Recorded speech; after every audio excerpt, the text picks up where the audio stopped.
Сәлеметсіздер ме? Онлайн мектепте мұғалім оқушылардың өткен сабаққа қатысуын, үлгерімін қалай тексере алады? Ол үшін сабақ кестесіндегі сабаққа өтіп, мониторинг бөліміне кіріңіз. Мониторинг бөлімінде сыныптың сабаққа қатысқанын, егерде мәртебесі аяқтады болса, онда оқушы сабақты аяқтаған. Егерде сабақты бастамаған болса, онда бастамады деген мәртебе шығады. Немесе қаралуда деген 3 түрлі мәртебе бар.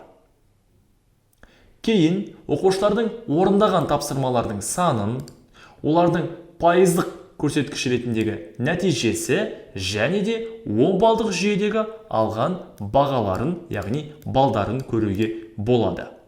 Сонымен қатар, әрбір оқушы бойынша қатемен жұмыс жасау, яғни оқушының сабақты қарау тарихын көруге болады.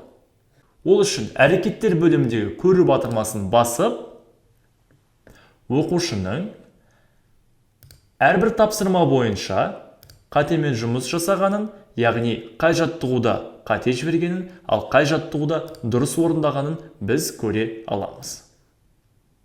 Сабақтың қорытындысы бөлімінде әрбір тапсырма бойынша оның мәртебесі және қорытынды балын көруге болады.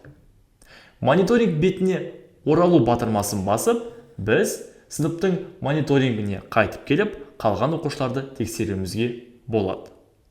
Назар аударыңыздар, онлайн мектептегі оқушылардың нәтижелері ақтық нәтиже болып есептелмейді.